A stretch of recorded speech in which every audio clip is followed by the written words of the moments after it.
මායාකාරියගේ ශාපය. Tom කියලා කියන්නේ ප්‍රංශයේ ඈත කෙළවර ගමක ඉපදිච්ච ටිකක් දඩබ්බර කොළු ගැටයෙක්. මේ ටොම් හරිම දඟයි තමයි. ඒත් යාට හොඳ මොලයක් තිබුණා. හරිම ස්මාර්ට්. අවස්ථාවට ගැලපෙන විදිහට දේවල් කරන්නේ කොහොමද කියලා යා හොඳට දැනගෙන හිටියා. ඉතින් ඉස්කෝලේ නිවාඩු දවසක යාළුවොත් එක්ක නගරයට යන්න කියලා ටොම් ලෑස්ති වුණා. අම්මේ මම යනවා. පරිස්සමෙන් ටොම් කල්පනාවෙන් වැඩ කරන්න. හොඳයි අම්මේ. ටොම් නගරයට යන්න පිටත් වුණා. එයාගේ ගෙදර ඉඳලා නගරයට යන පාර වැටිලා තිබුණේ පොඩි ලඳු කැලෑවක් මැද්දෙන්. ඉතින් ඉස්සරහට ඇවිදගෙන යනකොට එයා දැක්කා සුදු පාට දිලිසෙන දෙයක් තියෙනවා කියලා. ටොම් ඉක්මනට ළඟට ගියා. සුදු පාට දිලිසෙන බිම්මලක්. එයාට බිම්මල අල්ලන්න හිතුණත් එයා එහෙම කළේ නැහැ. මොකද නොදන්න දෙයක් එකපාරටම අල්ලන එක භයානක දෙයක් කියලා ටොම් දන්නවා. අනේ ළමයෝ මාව බේරගන්න. කාගේ හරි හඬක් ඇහෙනවා. ටොම් වටපිට බැලුවත් කිසිම කෙනෙක් පේන්න හිටියේ නැහැ. බිම බලන්නකෝ. මාව ඉක්මනින් මෙතනින් ගලව ගන්න. ටොම් බිම බැලුවා. මොනවා? කතා කරන බිම්මලක්? පුදුම වැඩක් නේ. කොහොමද මං ඔයාව බේරගන්න ඕනි? අනිත් එක කාගෙන්ද? ඔයාගේ ඔක්කොම ප්‍රශ්න වලට මම උත්තර දෙන්නම්. ඉක්මනට මාව ගලවලා ගන්නකෝ. ටොම් බිම්මල ගලවලා පැත්තකින් තිබ්බා. බොහොම ස්තුතියි ළමයෝ. ඔයා මට ලොකු උදව්වක් කළේ. එන්නකෝ මං ඔයාට ඒ වෙනුවෙන් තෑග්ගක් දෙන්නම්. මගේ පස්සෙන්ම එන්න. බෑ. මට යාළුවෝ හම්බෙන්න නගරයට යන්න තියෙනවා. එයාලා මං එනකන් බලාගෙන ඉන්නවා. හරි. එහෙනම් ඔයාට පුළුවන් ද හෙට එන්න? ඔව් පුළුවන්. හැබැයි ඔයා තනියමයි එන්න ඕනි. මම ගස්වල රතු පාටින් සලකුණක් දාගෙන යන්නම්. ඔයා සලකුණු දිගේ එන්න. හැබැයි හොඳට මතක තියාගන්න තනියමයි එන්න ඕනේ. බිම්මල කිව්වා. ටොම් බිම්මලට සමු දීලා නගරයට ගියා. එයාට බිම්මල ගැන සැකයි. ටොම් යාළුවොත් එක්ක සිද්ධ වෙච්ච දේවල් කිව්වා.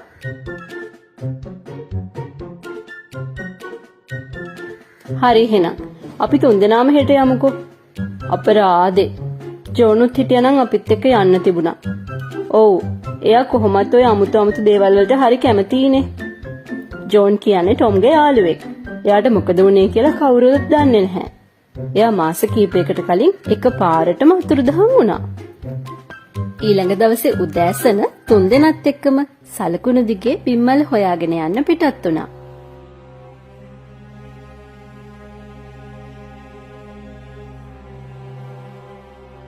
ඔයාලා මගේ පස්සෙන් හැංගිලා එන්න ටොම් යාළුවෝ දෙන්නට කිව්වා. ඔන්න සලකුණු ඉවර වෙන තැන පොඩි තුඹුරු පාට ගෙදරක් තිබුණා.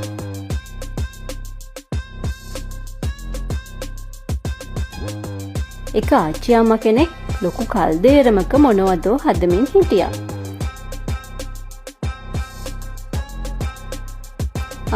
ඔයා ආවද? බිම්මල මට කිව්වා ඔයා එනවා කියලා. එන්නකෝ පුතේ. මම මේ ඖෂධ වගයක් හදමිනුයි හිටියේ.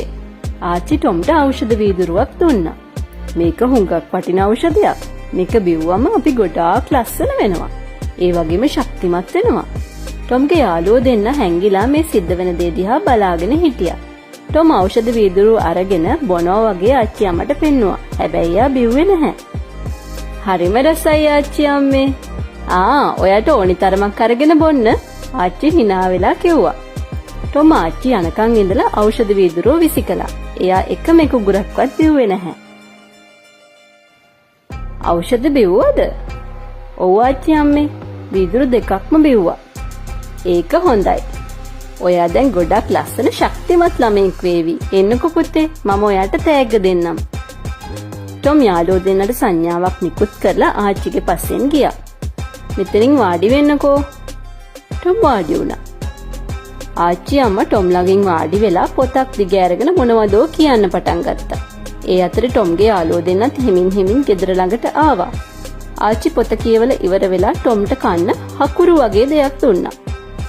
ටොම් ඒකත් කනවා වගේ පෙන්නලා හොරෙන් විසිකලා. කෝ ආච්චි තෑග්ග? ආච්චිට ටිකක් තරහ ගිහිල්ලා වගේ. අන්න අර කාමරේ බිම්මල් තියනවා පේනව නේද? බිම්මල් මැද්දේ ඔයාගේ තෑග්ග තියනවා. ගිහින් අරගන්න. ටොම්ට දැන් නම් තවත් සැකයි. කමක් නෑ. මම යනවා කාමරේට. බලමුකෝ ආච්චි මොකද කරන්න කියලා. ටොම් කාමරේට යනකන් ඉඳලා ආච්චි දොර අගුළු දැම්මා. ටොම් බිම්මල් ගොඩක් මැද්දේ තනි වුණා. එයා බැලුවා එක බිම්මලක් හරි කතා කරනවද කියලා. කිසිම කෙනෙක් මුකුත්ම කියන්නේ නැහැ. බිම්මල් ඔක්කොටම නින්ද ගිහිල්ලා. ටොම්ට මතක් වුණා එයාගේ අම්මා කියපු පොඩි කතාවක්. ඔයාට උදව්වක් ඕනි වෙලාවට ඔයා කරපු හොඳ වැඩ මතක් කරන්න. එතකොට කවුරු හරි කෙනෙක් ඔයාට උදව් කරાવી. ටොම් එයා කරපු ගොඩක් හොඳ වැඩ මතක් කළා. එයා වයසක අයට, අසනීපෙන් ඉන්න අයට උදව් කරලා තියෙනවා. ඒ වගේම පාඩම් වැඩ ගොඩක් යාළුවන්ට කියලා දීලා තියෙනවා. තව අම්මටත් ගෙදරදී උදව් කරනවා. ටොම් කවුරු හරි කාමරය ඇතුලේ කතා කරනවා. කවුද? ඈතින් තිබුණු බිම්මලක් තමයි මේ ටොම්ට කතා කරන්නේ. ඔයා කොහමද මගේ නම දන්නේ? අනේ ටොම්, මම ජෝන්, ඔයාගේ යාළුවා. මොනවා? ඔව්, ඉන්නකෝ. මං කතාව කියන්නම්. එක දවසක් මම ඉස්කෝලේ ඇරිලා ගෙදර යනකොට බිම්මලක් තියෙනවා දැක්කා. හරිම ලස්සන දිලිසෙන සුදු පාට බිම්මලක්. බිම්මල මට කිව්වා එයාව බේරගන්න කියලා. බිම්මල පොළොවට ඇලිලා තිබුණේ. මම එයාව ගලවලා පැත්තකින් තිබ්බා.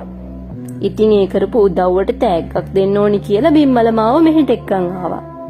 ඇවිත් මට ඖෂධ වගේක් දුන්නා. ඊට පස්සේ මන්තරේකුත් කිව්වා. මාව එකපාරටම බිම්මලක් වුණා ටොම්. ඒ බිම්මල විදියට වෙස් අරගෙන තියෙන්නේ ඔය ආච්චි. ඔයා දන්නවද? එයාට ශාපයක් වැදිලාලු. ඉතින් ඒ ශාපෙන් බේරෙන්න නම් පිරිමි ළමයි 200ක් බිම්මල් බවට පත් කරන්න ඕනෙලු. එයාගේ මන්තර පොතේ තියෙනවා බිම්මල් ආපහු ළමයි කරන්න ඕනි වෙන මන්තරයක්. දවස් 200කට වඩා බිම්මලක් වෙලා හිටියොත් එයාට ආපහු කවදාවත් පිරිමි ළමෙක් වෙන්න බැහැලු. ඉතින් ඔයා තමයි අන්තිමයා. මට දැන් තේරුණා මොකද්ද වෙන්නේ කියලා.